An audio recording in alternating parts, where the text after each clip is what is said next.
Excellencies, as you're all fully aware, we are meeting in the context of our global battle against the COVID-19 pandemic.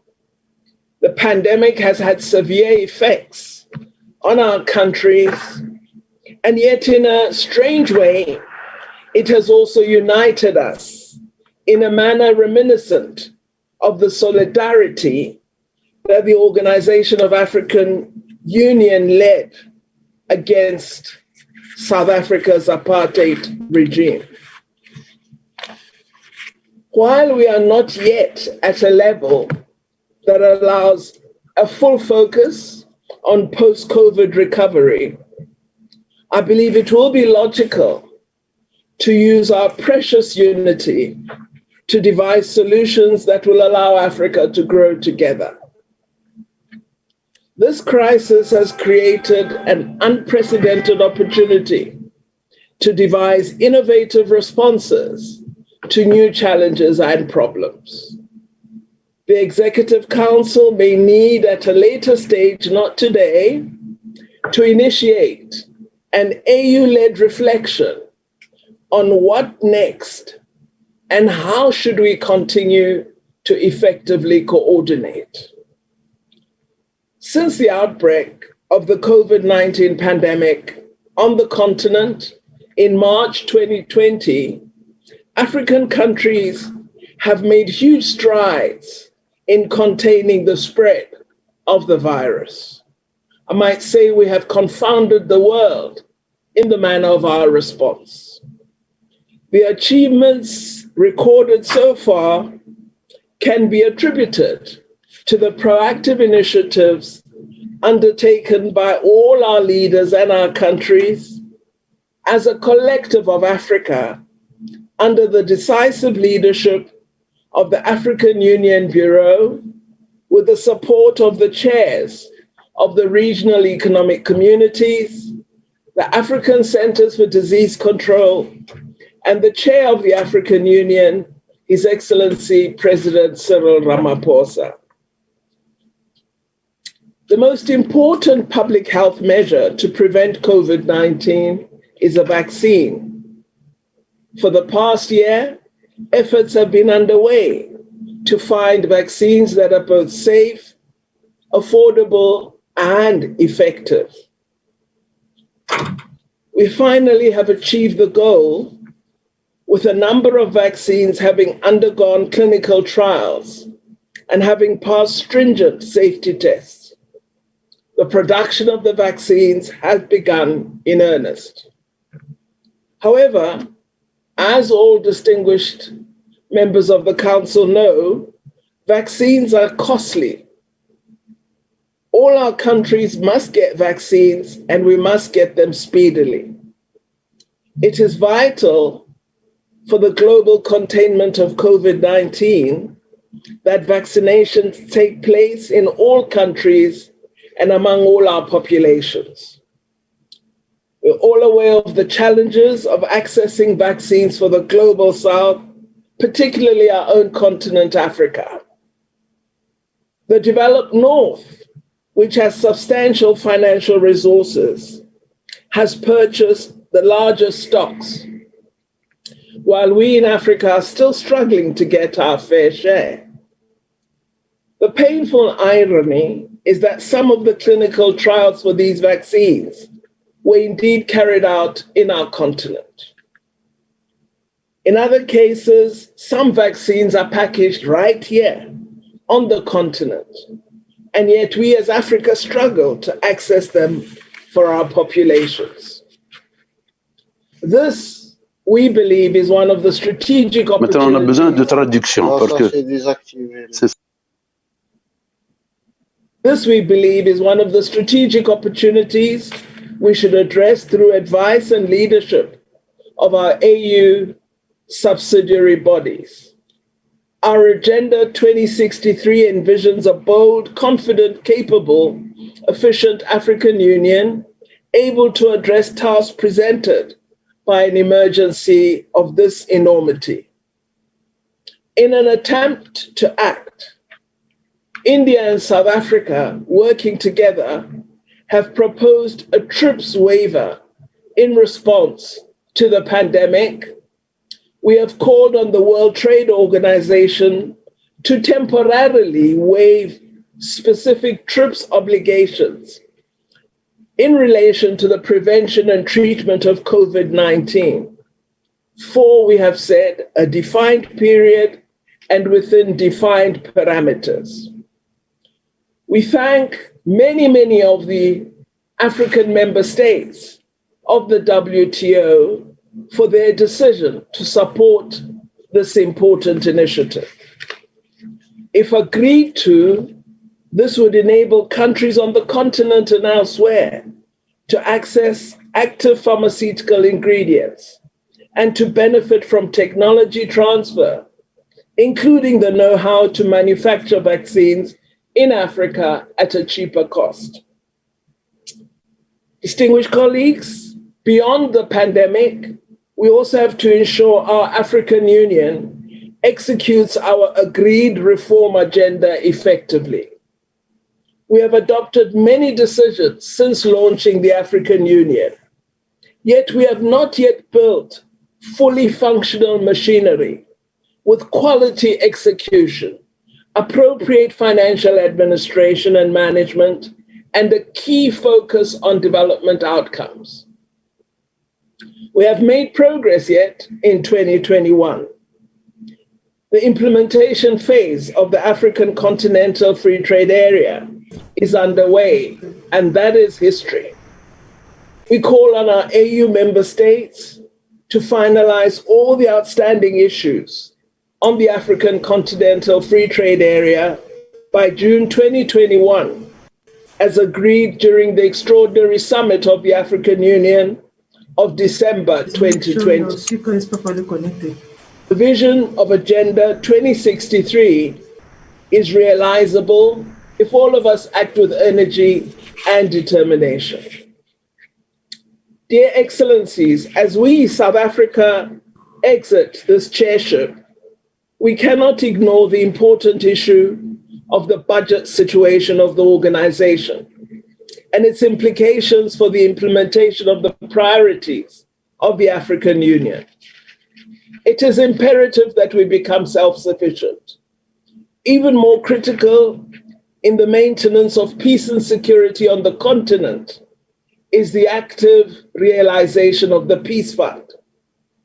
We continue to call on our fellow member states to contribute to the fund to enable the continent to play a leading role in entrenching peace and security in Africa.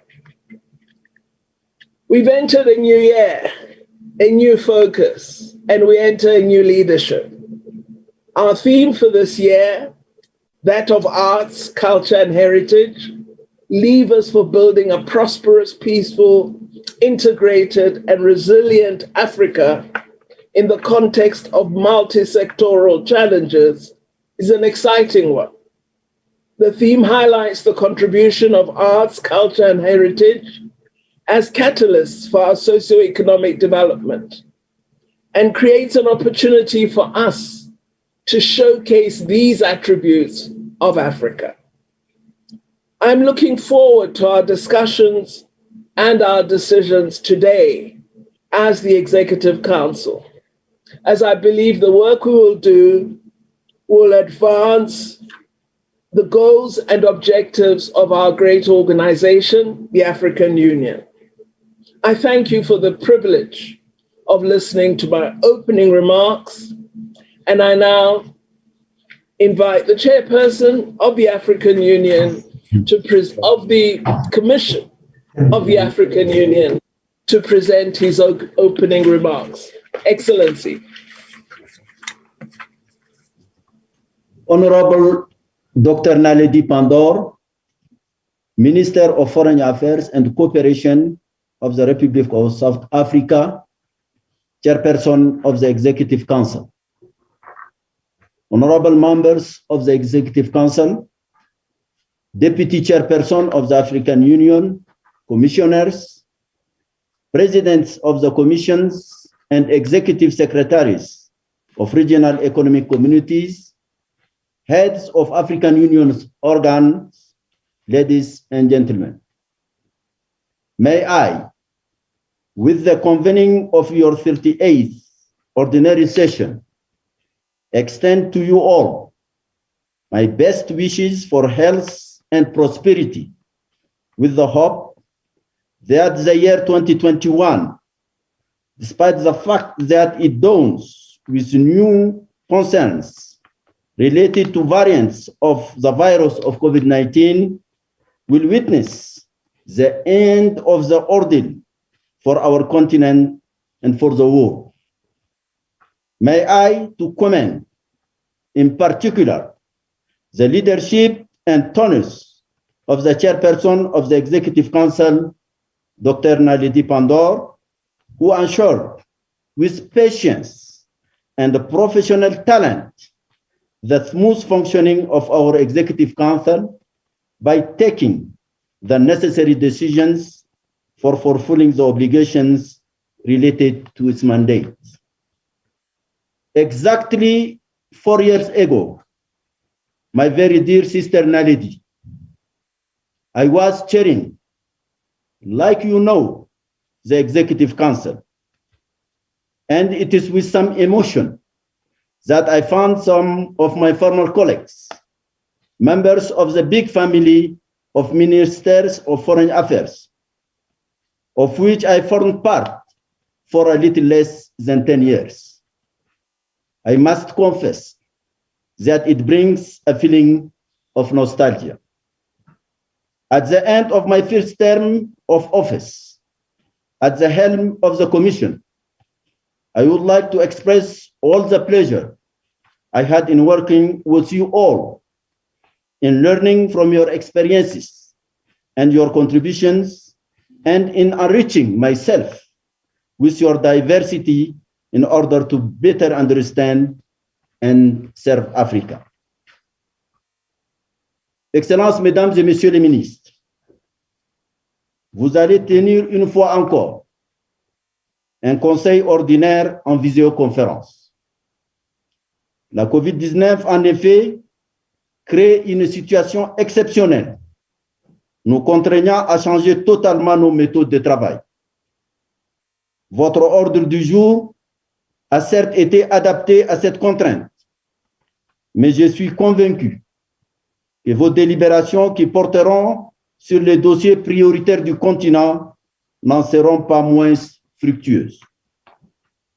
Pour ma part, mon propos sera articulé sur une présentation fort succincte des axes des activités de ces 4 dernières années. Et vous comprendrez que pour la circonstance, je serai un peu plus long que d'habitude.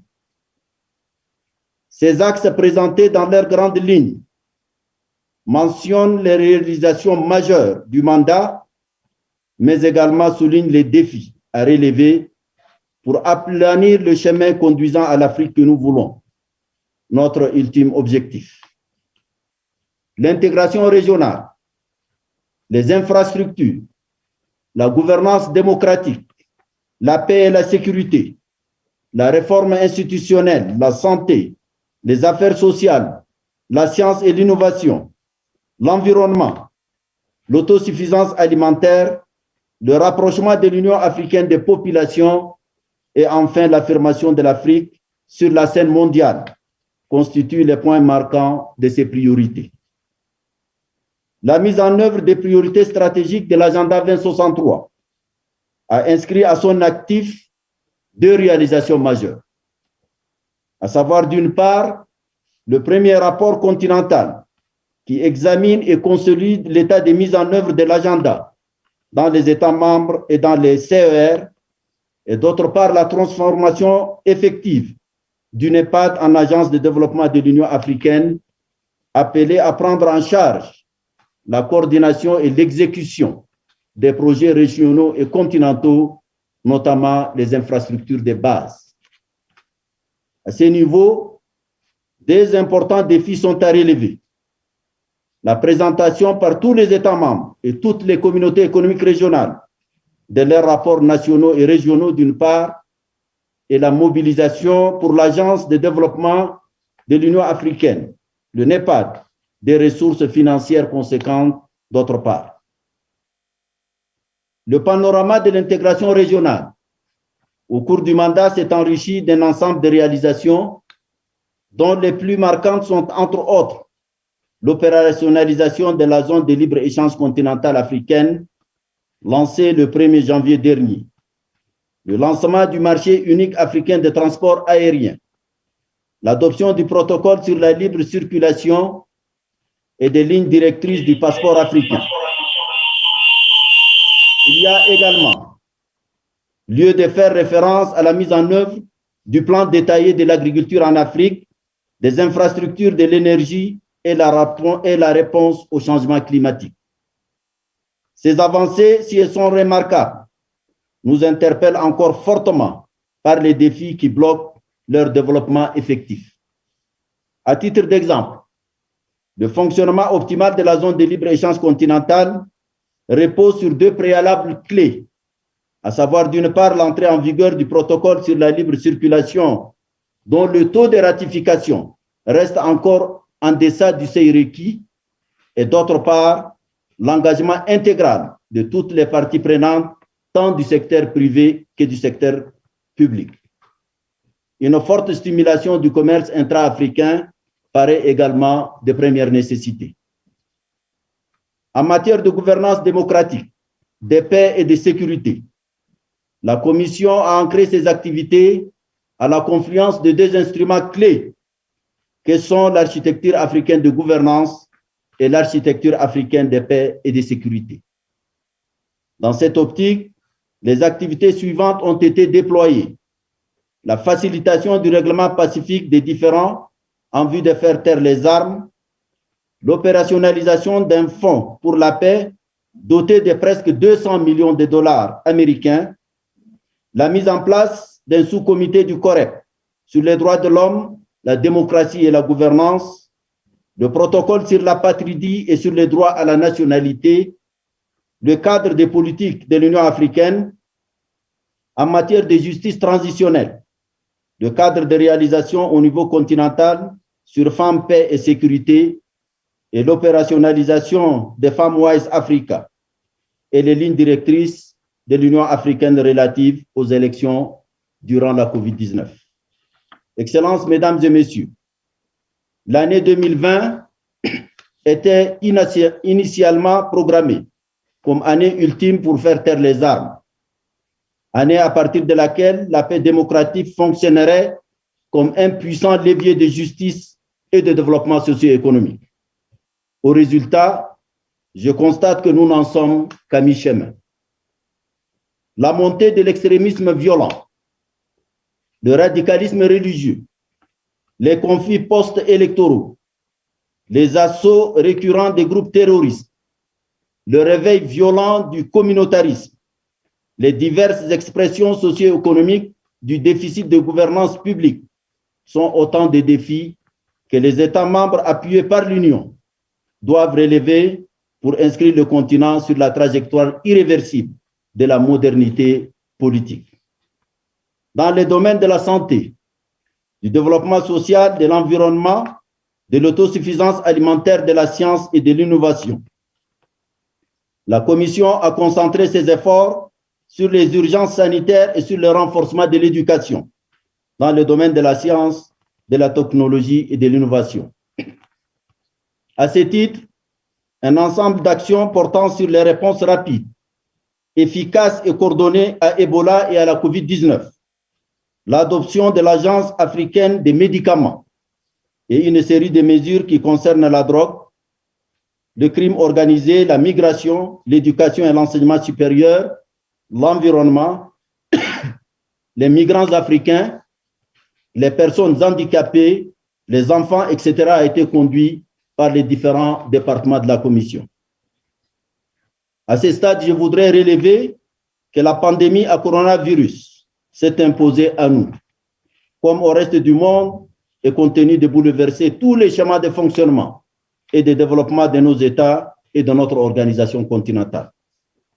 La tenue de ce conseil exécutif et l'élection pour la première fois en mode virtuel des membres de la Commission est justement une des conséquences de cette pandémie. Face à celle-ci, l'Union africaine, à travers Africa CDC, s'est très tôt mobilisée pour organiser la riposte en mettant en place une stratégie axée sur la coordination efficace de la lutte entre les États, la mobilisation des partenaires de l'Afrique, la création d'un fonds Covid, l'acquisition du matériel médical, l'atténuation des conséquences économiques, le plaidoyer en faveur de l'allègement, voire de l'annulation de la dette, etc. Cette prompte réaction de l'Afrique a incontestablement contribué à prévenir le désastre sanitaire à l'échelle continentale. Le défi actuel est celui de l'acquisition des vaccins. Sous le leadership efficace du président en exercice de l'Union, son Excellence Cyril Ramaphosa, nous avons mobilisé les moyens nécessaires, avec l'aide de nos partenaires, pour acquérir une quantité de vaccins suffisante pour assurer l'immunité de plus de 30% de la population d'ici la fin de cette année. Malgré ces remarquables performances dans la lutte contre la COVID-19 sur l'ensemble du continent, Africa CDC, auquel je rends hommage, reste confronté à une pluralité de défis en lien avec le renforcement de ses capacités dans les domaines combinés des infrastructures, des ressources humaines, de la recherche, de la production de vaccins et de produits pharmaceutiques. Faire des CDC Africa un centre d'excellence à tous égards devra rester pour les États membres et pour l'Union une priorité de premier ordre. Les moyens financiers et humains approuvés devraient être mobilisés en conséquence.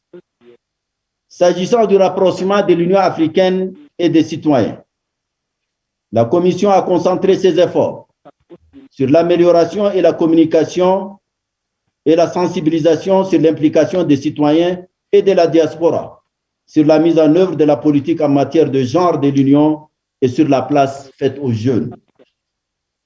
Dans ce contexte, elle a développé des mécanismes de responsabilité renforcés par les engagements en faveur de l'égalité des sexes, procédé à la nomination d'une envoyée spéciale pour la jeunesse, élaborer un cadre pour l'implication de la diaspora, une loi type sur la protection des biens et du patrimoine culturel et élaborer le statut du Grand Musée de l'Afrique qui sera basé en Algérie. Des défis importants sont ici à relever. Premièrement, renforcer l'implication de la société civile dans les affaires de l'Union pour réaliser une union centrée sur les citoyens africains conformément à l'agenda 2063 et dans le même sillage, déployer des efforts pour mieux intégrer les intellectuels et les artistes, la diaspora tout en renforçant ses liens avec les organes délibérants. Cet effort d'implication porté par l'ECOSOC devrait être soutenu en permanence. Deuxièmement, accélérer la ratification, l'internalisation et la mise en œuvre du protocole de Maputo afin de tenir le pari de faire avancer de manière effective les droits des femmes africaines. Quant à l'affirmation de la place de l'Afrique sur la scène mondiale, elle s'est manifestée à travers une action orientée dans 3 directions, à savoir le renforcement des partenariats bi- et multilatéraux, dont l'évaluation non encore approuvée a néanmoins permis le réparage des zones d'ombre et la prise de mesures conséquentes d'ajustement dans le sens de la préservation des intérêts et de la protection de la souveraineté du continent à travers l'élaboration et la défense des positions communes africaines sur les grandes questions stratégiques. Le parachèvement de la réforme institutionnelle trouve dans les partenariats stratégiques l'un de ces sujets prioritaires.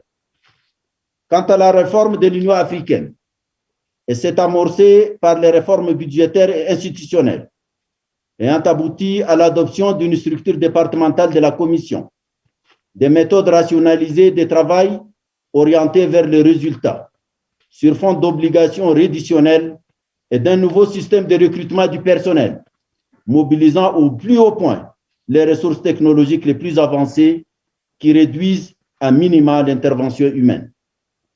Le renforcement de l'Union s'est également affirmé à travers la mise en place d'une réunion de coordination entre l'Union africaine, les communautés économiques régionales et mécanismes régionaux et les États, en remplacement de la session ordinaire de la conférence de juin-juillet. Le mécanisme de coordination ainsi mis en place présente l'avantage d'articuler les relations entre l'Union africaine et le CER sur une division du travail détaillée qui clarifie les champs de compétences respectifs, supprime les chevauchements et autres doublons et optimise l'allocation des ressources financières. Le plus grand défi de la nouvelle commission sera de réussir la mise en œuvre de ces réformes et de donner de ces faits un nouveau visage à l'Union auréolé d'attractivité et de pertinence. D'ailleurs, votre session aura, entre autres activités, à consacrer cette réforme par l'élection de nouveaux commissaires membres de la nouvelle commission restructurée. Excellences, Mesdames et Messieurs, la trajectoire de notre Union est certes bien jalonnée de succès. Elle n'a pas été cependant à l'abri d'insuffisances, de lacunes et de dysfonctionnements patents. Je suis le premier à les constater et à les reconnaître. Construire l'avenir de notre Union, c'est nous atteler dans un permanent effort concerté à relever tous ces défis, progressivement, méthodiquement, dans la continuité de nos pères fondateurs qui, dès la création de l'OIA en 1963, avaient résolument inscrit leur vision dans une irréversible dynamique de changement, de persévérance dont nous sommes aujourd'hui les modestes héritiers. Notre fidélité aux aspirations contenues dans l'agenda 2063 n'en sera que mieux ancrée au service de l'Afrique que nous voulons. Je souhaite plein succès à vos travaux et vous remercie de votre attention.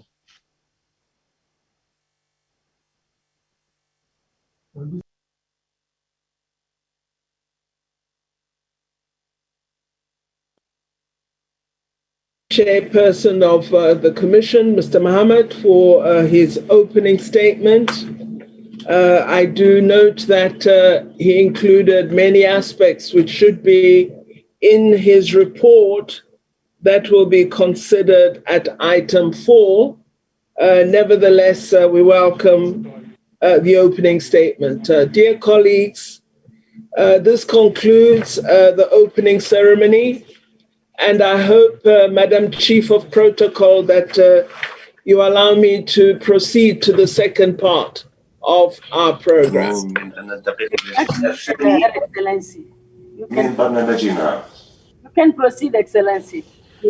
Thank you very much. Thank you, Madam. Colleagues, we